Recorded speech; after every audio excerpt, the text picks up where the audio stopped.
అబ్బో ఇక్కడ కేజీ చీరలు కొంటే అర కేజీ చీరలు ఫ్రీ అంట. మంగళ్య షాపింగ్ మాల్ కేజీల్లో సేల్, టన్నుల్లో ఆనందం. సూపర్ స్టార్ మహేష్ బాబు తన కెరియర్లోనే ఫస్ట్ టైం ఓ భారీ రిస్క్ చేస్తున్నాడు. తన తండ్రిలానే తనకు కూడా మొదటి నుంచి రిస్కులు చేయడం కామన్ అయిపోయింది.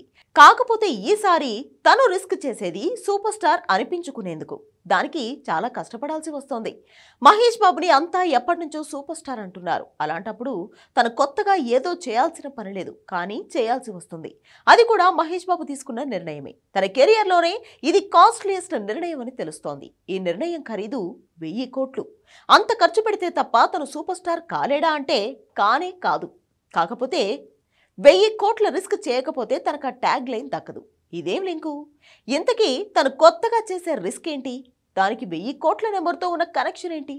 Have a look.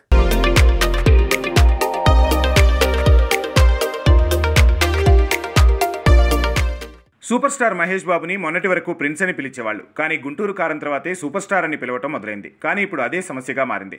బేసిక్గా RRR వచ్చాకే అంతా రామ్ చరణ్ని గ్లోబల్ స్టార్ అన్నారు. సో తనకున్న మెగా పవర్ స్టార్ ట్యాగ్ను తీసేసి ఇది ఇచ్చారు. కాకపోతే అలా పేరు మార్చుకున్నాక ఆచార్య, గేమ్ చేంజర్ ఫ్లాప్ అయ్యాయి. కాబట్టి ఇంకా తనని తాను గ్లోబల్ స్టార్ అనిపించుకోవాలంటే గ్లోబ్ మొత్తం ఊగిపోయేలా బ్లాక్ బస్టర్ సొంతం చేసుకోవాలి.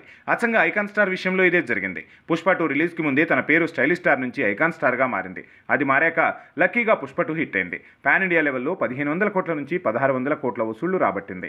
సంధ్యా థియేటర్ సంఘటన వల్ల బన్నీ అండ్ కో మీద సామాన్యులకు కోపం వచ్చింది. కానీ బాక్సాఫీస్లో వసూళ్ల పరంగా పుష్ప 2 1500 కోట్లపైనే వసూళ్లు రాబట్టిందనే మాటలో అనుమానం లేదు. అందుకే స్టైలిష్ స్టార్ని ఐకాన్ స్టార్ అనగానే అంతా అలవాటు పడిపోయారు. కానీ Ram Charan mega power star నుంచి గ్లోబల్ స్టార్గా బిరుదు మార్చుకుంటే మాత్రం యాక్సెప్ట్ చేయలేకపోతున్నారు. కారణం వరుస ఫెయిల్యూర్స్. ఇక రెబల్ స్టార్ విషయానికి వస్తే తను యంగ్ రెబల్ స్టార్ నుంచి రెబల్ స్టార్గా మారాక పాన్ ఇండియా కింగ్ అయిపోయాడు.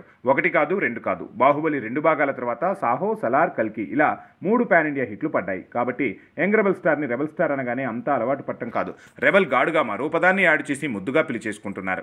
ఇక మ్యాన్ ఆఫ్ మాసెస్ ఎన్టీఆర్ విషయానికి వస్తే తను కూడా RRR తర్వాత మ్యాన్ ఆఫ్ మాసెస్గా మారిపోయాడు. తన ట్యాగ్ మారిన వెంటనే చెర్రీలా పంచిపెడితే ఏమో చెప్పలేం. కానీ తను ఏకంగా రాజమౌళి సెంటిమెంట్ని బ్రేక్ చేసి దేవరతో పాన్ ఇండియా 2వ హిట్ని సొంతం చేసుకున్నాడు. కాబట్టి యంగ్ టైగర్ నుంచి మ్యాన్ ఆఫ్ మాసెస్గా మారాక టైటిల్ని సార్థకం చేసుకున్నాడు. అచ్చంగా అలానే సూపర్ స్టార్ మహేష్ బాబు కూడా SSMB 29 మూవీతో తనని తాను ప్రూవ్ చేసుకుంటేనే ప్రిన్స్ నుంచి సూపర్ స్టార్గా మారిన తన ట్యాగ్కి వెయిట్ పెరుగుతోంది, జనాల్లో యాక్సెప్టెన్సీ వస్తుంది.